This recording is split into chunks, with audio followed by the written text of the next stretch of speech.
जालियनवाला बाग हत्याकांड भारताच्या स्वातंत्र्यपूर्व काळात घडलेली ही एक घटना, ज्या घटनेनं इंग्रज राजवटीचं खरं रूप जगासमोर आणलं आणि याच घटनेनंतर भारतीय स्वातंत्र्य लढ्याला एक नवी दिशा मिळाली। तर या घटनेमुळे इंग्रज सरकारचा क्रूर आणि अत्याचारी चेहरा समोर आला।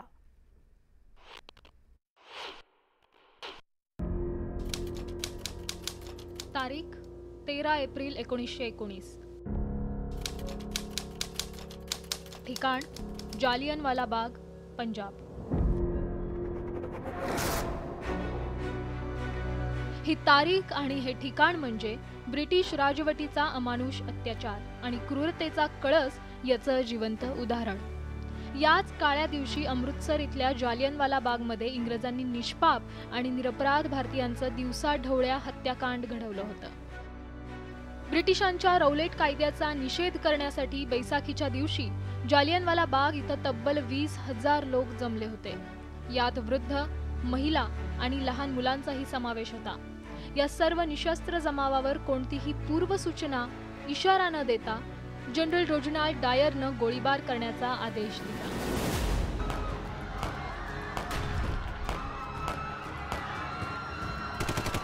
सैनिकांजवळचा दारुगोळा संपेपर्यंत तब्बल 10 मिनिटं हा गोळीबार सुरू होता। जेव्हा गोळीबार संपला तेव्हा उरला होता तो फक्त मृतदेहांचा खच आणि आक्रोश। या हत्याकांडात किती निरपराध मारले गेले याचा आकडा अद्यापही स्पष्ट नाहीये। बागेतल्या एका विहिरीतून तब्बल 120 मृतदेह बाहेर काढण्यात आले होते। जालियनवाला बागमध्ये असलेल्या या भिंतींवर आजही 4 ते 5 इंचीचे खोल असे छिद्र पडलेले आहेत।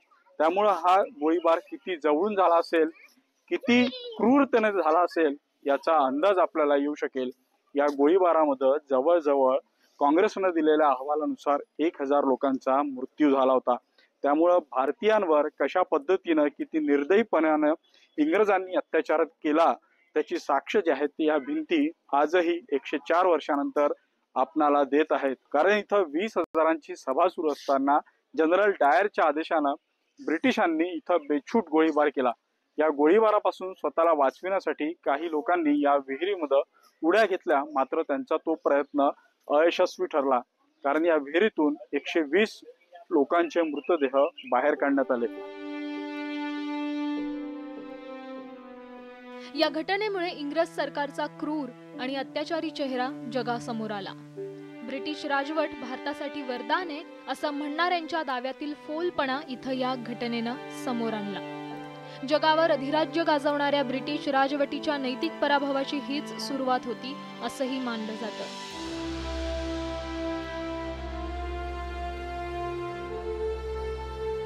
या घटनेनं भारतीयांमध्ये स्वातंत्र्य लढ्याची मशाल पेटली। आज 105 वर्षांनंतरही ब्रिटिशांनी जनरल डायरच्या रूपानं घडवून आणलेल्या या हत्याकांडाचे पुरावे म्हणून या भिंती उभ्या आहेत। हिंसा, क्रूरता आणि राजकीय अत्याचार ब्रिटिश राजवटीत आधीही घडले होते, पण जालियनवाला बागच्या घटनेनं क्रौर्याच्या सर्व सीमा ओलांडल्या होत्या। जालियनवाला बागेतला तो नरसंहार कोट्यावधी भारतीयांच्या मनात कधीही न भरून येणारी अशी भळभळती जखमच म्हणावी लागेल। इथं शहीद झालेल्या शहीदांच्या स्मृतीप्रित्यर्थ सरकारने इथं स्मारक बनविलेलं आहे। हे स्मारक येणाऱ्या पिढ्यांना भारतीय स्वातंत्र्याचा लढा कसा होता, त्यासाठी बलिदान देणारे किती शूर होते या पराक्रमाची आठवण युगानुयुगा करून देत राहील आणि भारतीय स्वातंत्र्याचा हा इतिहास, ज्वाजल्य इतिहास, या निमित्तानं भारतीयांच्या कायम स्मरणात राहील। व्हिडिओ जर्नलिस्ट प्रशांत मोहितेसह उदय तिमांडे, न्यूज 18 लोकमत, जालियनवाला बाग, अमृतसर, पंजाब।